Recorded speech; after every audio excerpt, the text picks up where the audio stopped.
बघा विद्यार्थी मित्रांनो, इयत्ता 11वीमध्ये पिरियडिक टेबल नावाचा टॉपिक आपण शिकत आहोत. याच्यामध्ये आज समोरचं लेक्चर आपल्याला बघायचं आहे, periodic trends in physical property. ठीक नाही, periodic trend in physical property. आता याच्यामध्ये बघा काय दिलेलं आहे. Many physical property of element such as melting point, boiling point and density show periodicity. In this section we are going to consider the periodic trends in physical property with reference to atomic radius, ionic radius, ionization enthalpy, electron gain enthalpy and electronegativity. आता या trend मध्ये आपल्याला बऱ्याचशा गोष्टी काय काय बघायच्या आहेत. Atomic radius, ionic radius, ionisation enthalpy, electron gain enthalpy आणि व्हॉट इज इलेक्ट्रोनेगेटिव्हिटी. या सगळ्या गोष्टी आपल्याला पुढे स्टेप बाय स्टेप आता बघायच्या आहेत. बघा आता सगळ्यात पहिले पाहिजे आपल्याला ॲटॉमिक रेडियस. आहे की नाही, रेडियस म्हणजे काय म्हणतो आपण, व्हॉट इज रेडियस. रेडियस म्हणजे रेडियसला मराठी म्हणतो त्रिज्या. आहे की नाही, ॲटॉमिक रेडियस म्हणजे ॲटम मधली त्रिज्या. आहे की नाही. बघा we have learned in chapter 4 that the quantum mechanical model of an atom describes the extranuclear part of atom as the electron cloud. As a direct implication of this, the atom has no definite boundary. The atomic size of atomic radius therefore can be estimated from the internuclear distance under different circumstances. In the case of non-metal except noble gases, the atom of an element are bonded to each other by covalent bond. Bond length of single bond is taken of radii of two single bonded atom. This is called as covalent radius of the atom. For example, bond length of carbon-carbon bond in diamond is 154 picometer. Therefore, atomic radius of carbon is estimated to be 77 picometer. Bond length of chlorine bond in Cl2 is measured as 198 picometer. Therefore, the atomic radius of chlorine is estimated to be 99 picometer. आता आपल्याला या ठिकाणी काय बघायचं आहे, atomic radius. Atomic radius म्हणजे काय, दोन ॲटम जर एकत्र आला त्याच्यामध्ये कोव्हलंट बॉन्ड झाला तर त्या दोन्ही ॲटमची रेडियस. आता फॉर एक्झाम्पल इथे आपल्याला दिसतात काही दिलेले आहेत. हे बेरिलियम असतं आहे की नाही, 1 2 3 4 5 6 7 8 9 अशा प्रकारे हे बेरिलियमचे आपल्याला काही ॲटम दिले. परंतु या ठिकाणी काय दिलेलं आहे, हे जे दोन बेरिलियम आहे या बेरिलियमचं डिस्टन्स किती आहे, याच्यामध्ये ॲटॉमिक रेडियस किती सांगितलेलं आहे, 224 picometre. Atomic radius of beryllium आहे की नाही. ॲटॉमिक रेडियस कशी ही झाली याची रेडियस. आता याची ॲटॉमिक रेडियस कशी काढायची आपल्याला, डिवाइडेड बाय 2. आता इथे बेरिलियमचे किती ॲटम आहे, there are two atom of beryllium. असं आहे. टोटल दोन्हीचं डिस्टन्स किती आहे, 224 पिकोमीटर. आता ॲटम किती आहे, 2 आहे म्हणून त्याला डिवाइड बाय 2. तर किती होईल, 220 × 2 इज इक्वल टू 112 पिकोमीटर. आता जर आपण हे CL जर पकडलं दोन्हीचं, आहे की नाही, CLचं टोटल किती आहे 190. आपण इथं सांगितल्याप्रमाणे पण याला डिवाइड बाय 2 केलं तर, कारण की ॲटम किती आहे 2 आहे, दोन ॲटमचे किती आहे, that is 99 picometre. Estimation of atomic radius of metal and non metal. म्हणजे या ठिकाणी मेटल आणि नॉन मेटलचं आपण काय केलं आहे, एस्टिमेट काय केलं आहे, त्याची ॲटॉमिक रेडियस आपण काय केली आहे, एस्टिमेट केली आहे. तर या ठिकाणी कार्बन बॉन्डची डायमंडची लेंथ किती आहे, 154 पिकोमीटर. त्याच्यानंतर आहे carbon is estimated to be 77 picometre. Bond length of CLची किती सांगितली या ठिकाणी, 198 is equal to 99 picometre. Isn't it. आता समज बघा, in the case of metal, distance between the adjacent atom in metallic sample is measure of 1/2 of the distance is taken as metallic radius. Thus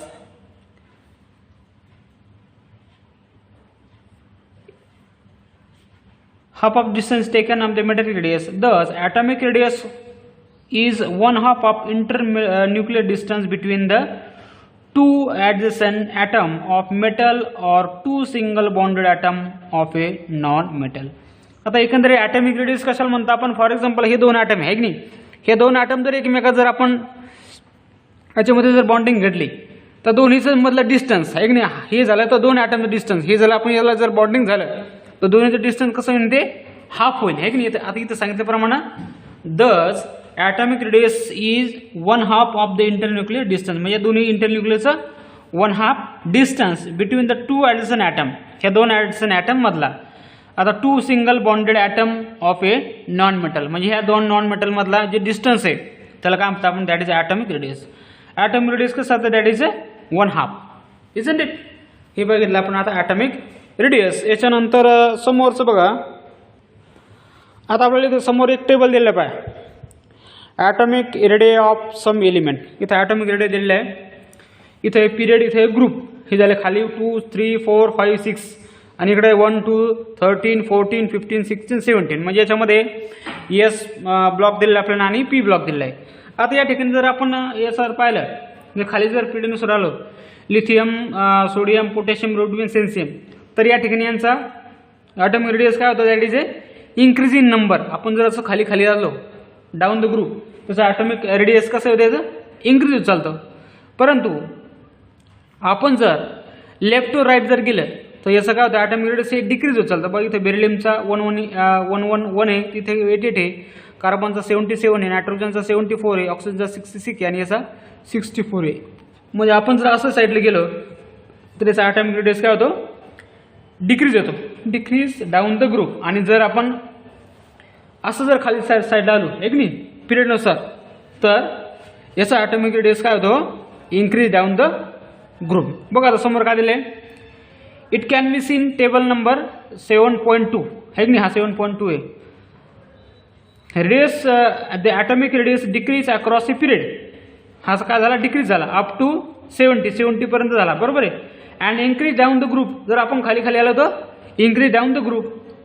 greater the effective nuclear charge is stronger is attraction of the nucleus for the outer electron and similar is that atomic radius as we move across a period.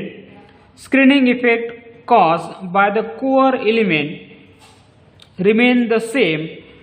On the other hand, the effective nuclear charge goes on increasing sin. आता हा एक table दिला आहे 6.51, बरोबर आहे. हा आपण पुढं पाहू आता, बरोबर आहे. The valence electron are therefore more tightly bound and in turn the atomic radius goes on decreasing along a period.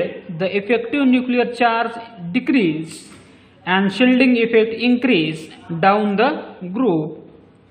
The valence electron are thus held by weaker attractive force and the atomic radius increase down the group.